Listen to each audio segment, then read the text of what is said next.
Well, war's broken out here plenty of times before. They've tried to invade the Southlands through the Northern Valley time and time again. Luck was never on their side, though, and their victories didn't last long.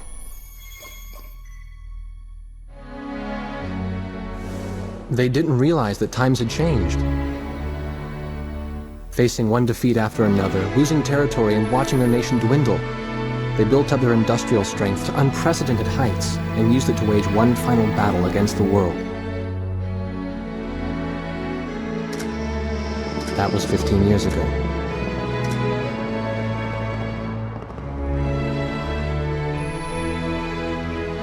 They fought ferociously, but were utterly defeated. The Belkans then committed the unthinkable. They used nuclear weapons on their own soil. Seeing this tragedy unfold before their own eyes, the victorious countries vowed to throw down their weapons. The world was once again at peace, and thanks to them, it seemed it would last forever. On a distant island, far away from civilization, the protectors of the peace take to the skies.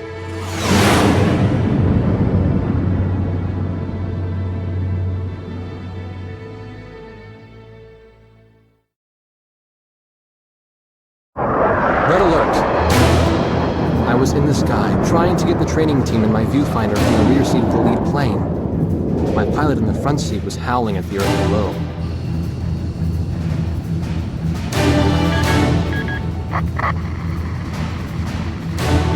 Give me a break. I'm babysitting nuggets up here.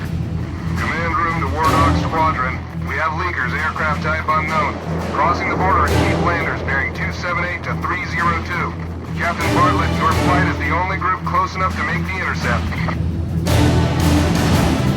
Baker, sense it. Go trail and stay close. The three of us will go high and engage the bandits. All other aircraft stay low and out of the fight.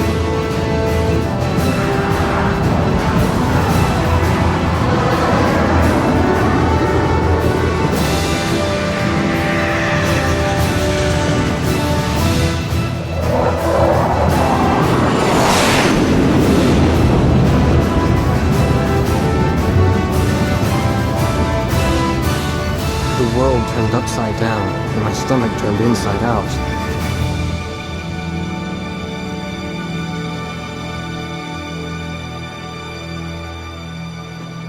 Sorry about this. The captain's apology to me seemed misplaced. One instructor had survived the fight, but crashed on landing. The other one was killed in action high up in the clouds. It wasn't his fault that the unidentified aircraft fired on us without warning. Nor was it his fault that the low-altitude area where he sent his trainees was directly in front of the enemy. 8 people died because the command room had misplaced some zeros. That pilot in the number 7 was amazing. Did you see her fight back? I couldn't bear to watch. Nagase, you keep flying like that and you'll die real soon. I won't die, sir. The only surviving trainee's voice was almost a whisper. Are you sure? You look like you couldn't hurt a fly.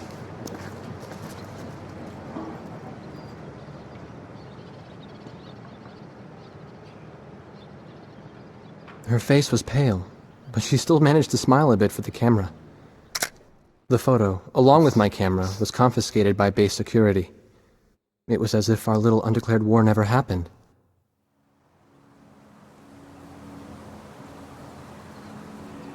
I came to cover this remote island because I heard that a very unique squadron leader was stationed here. I didn't realize he was this unique, though. This bad-mouthed, good-natured old firebrand could take the greenest of rookies and forge him into a fearsome fighter pilot. Of course, that possibility vanished with the day's encounter. The only crew he had left now were Second Lieutenant Nagase and the few pilots that happened to be on the ground that day.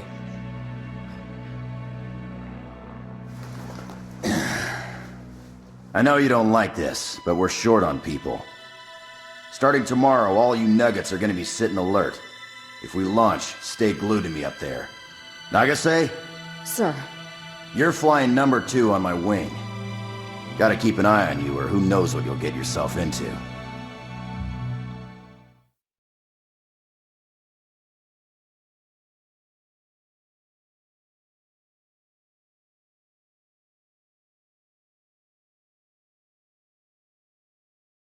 At ease, people. But don't get too comfortable. It's a grave situation for all of us right now. Let's get this briefing started. Another aircraft of unknown origin has entered Ocean Federation airspace. We have confirmed the target type as a strategic recon plane flying at very high altitude. Despite our repeated warnings, it continued to penetrate our ADIS and was fired upon by Ocean Coastal Defense Force SAMs. We believe one of our SAMs damaged the unknown plane, but did not destroy it. Radar shows that the aircraft is currently losing altitude and is attempting to egress feet wet towards the ocean. Intercept this target and force it to land for identification.